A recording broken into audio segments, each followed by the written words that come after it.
aujourd'hui ceux qui animent la campagne, qui ont rencontré pendant des semaines, des mois déjà, un certain nombre de personnalités syndicales, associatives dans leur combat, eux-mêmes vont leur donner la parole ce soir. Je vais te demander, Mahamoudou, de nous dire ce qui t'a conduit à ça et pourquoi tu es là, pourquoi tu es avec nous. Je le dis partout, j'ai été sans papier pendant un bon moment et je sais c'est quoi, et je sais c'est quoi surtout quand on est travailleur sans papier ou lycéen sans papier. C'est une vie qui est très difficile et il y a des très très grosses inégalités dans ces problèmes quand on est en situation irrégulière dans ce pays.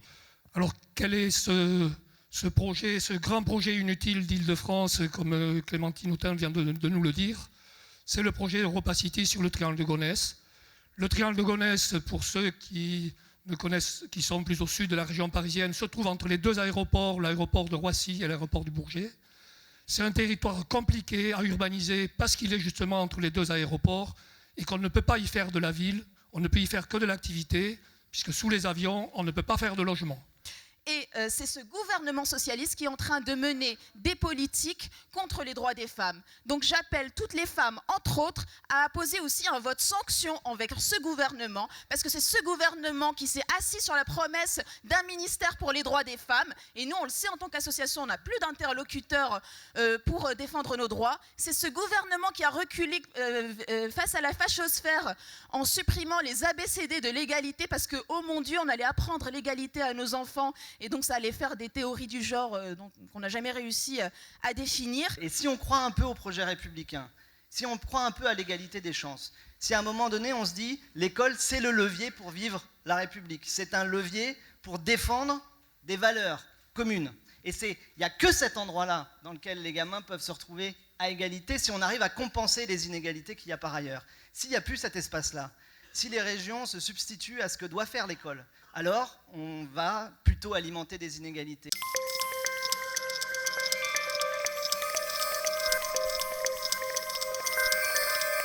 Catherine Le Suc, que j'ai rencontrée à Sevran dans une galère, qui est la galère du RERB. Les dysfonctionnements dont nous faisons le compte donnent le sentiment que les services publics nous ont parfois abandonnés.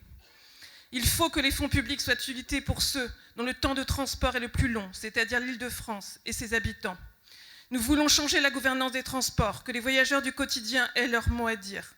Pourtant, c'est l'apartheid qui nous attend. La violence faite aux femmes, elle commence par notre accoutumance au sexisme. Le sexisme, pour moi, c'est en soi une violence faite aux femmes. Avant même qu'on prenne une gifle, qu'on soit violé, c'est déjà une violence faite aux femmes. Et quand on attaque les services de proximité de santé, qu'est-ce qu'on attaque derrière? On attaque les patients, les populations les plus précaires. C'est un peu ce que disait Fatima, en particulier les femmes qui viennent aux urgences. Et nous, on connaît ça dans nos banlieues. Aujourd'hui, on est en train de permettre, pour vendre du parfum sur les Champs-Élysées dans une entreprise que je ne citerai pas ici pour ne pas leur faire de la pub, ils ne le méritent pas, on est en train de permettre que des salariés, eux, est-ce que ce sont essentiellement des femmes, travaillent tous les jours jusqu'à minuit et rentrent chez elles vers 1h, 2h du matin, parce qu'un salarié du commerce qui travaille à Paris n'habite en général pas Paris intramuros. Vous connaissez tous les loyers. Je me suis dit, cette fois, c'est maintenant, il faut que je m'engage. C'est fatigant de soutenir, c'est bien, mais maintenant, il faut que je franchisse le pas. Et voilà, je suis fière d'être ici parmi vous, parce que je pense que vous nous représentez. On est fatigué de voir toutes ces têtes pensantes, ou je ne sais pas comment expliquer, mais je pense que les jeunes, et maintenant, on a besoin d'autre chose. On a besoin de gens qui nous ressemblent. Moi, quand je suis avec vous, à vos côtés, j'ai l'impression que je suis à la maison. Donc ça ne me choque pas, ça ne me fait pas peur. Et je retrouve à vos côtés en fait des valeurs humaines et des valeurs que les autres n'ont pas. Il faut se rendre compte que le contrôle au faciès, c'est le fait d'être contrôlé par la police, pas parce qu'on a commis un délit, mais parce qu'on n'a soit pas le bon faciès, soit pas la bonne tenue vestimentaire. Et aujourd'hui, dans nos quartiers, il y a des jeunes et moins jeunes qui se font contrôler jusqu'à 8 fois plus que d'autres, avec le traumatisme et les humiliations qui vont avec, et ce, par une institution étatique, dans le plus grand silence. Je travaille depuis plusieurs années sur les situations de pauvreté. On s'était rencontrés où je défends notamment la question des femmes et la pauvreté, qui sont les premières victimes de la pauvreté, avec des enfants qui ne mangent pas, notamment dans la région Île-de-France.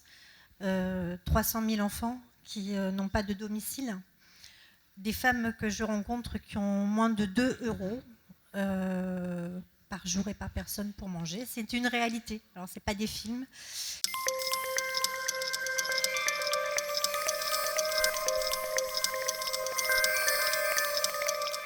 Oui, il y a une politique d'exception. Quand enfin, non content d'avoir contourné la souveraineté populaire sur le traité constitutionnel européen, d'avoir exercé un blocus financier sur Chypre, d'avoir fait un coup d'État financier sur la Grèce, la Commission européenne nous explique benoîtement aujourd'hui que sur le TAFTA, on allait sûrement se passer du vote des nations, des peuples et des parlements nationaux. Qu'est-ce que d'autre qu'un état d'exception? Et le problème, c'est que quand ces braves gens nous expliquent qu'au nom d'une démocratie devenue virtuelle, ils vont s'opposer au Front National, mais de qui se fiche-t-on?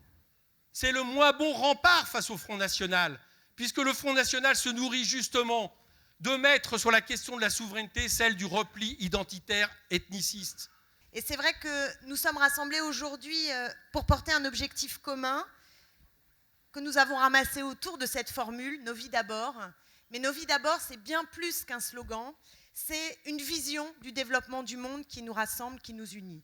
Et nous sommes les candidats qui n'acceptons pas la logique comptable et technocratique qui aujourd'hui nous gouverne. Nous refusons que la loi du profit écrase nos vies, nous refusons que la logique marchande détruise la planète et anéantisse le progrès humain. Moi, je vais vous dire une bonne chose, c'est que ce n'est pas facile quand on est en responsabilité, quand on est majoritaire dans une institution, d'appliquer des politiques publiques innovantes, différentes, offensives.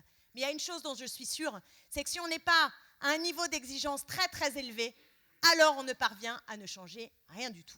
Et voilà où se situe la gauche aujourd'hui, c'est qu'à force d'avoir renoncé, elle promet de moins en moins et elle arrive au pouvoir, elle ne fait plus rien et même le contraire de ce qu'elle avait promis il y a 20 ans. Alors, nous allons unis à cette campagne. Karl, on a dit l'importance, parce qu'effectivement, dans tous les combats, et tu as 1000 fois raison, sans unité, sans rassemblement, ces combats sont impossibles.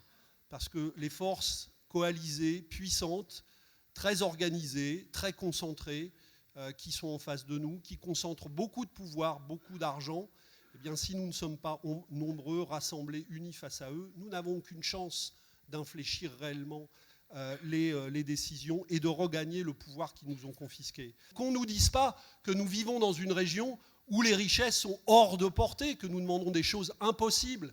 Nous demandons tout simplement de remettre la main sur cet argent et même, parce qu'on est quand même des gens raisonnables, sur une partie seulement de cet argent, on veut bien leur concéder, mais même une partie de cet argent-là permettrait de changer totalement d'échelle dans les politiques publiques régionales. C'est votre travail de terrain et le nôtre tous ensemble qui fera la différence. Donc bonne campagne à tous.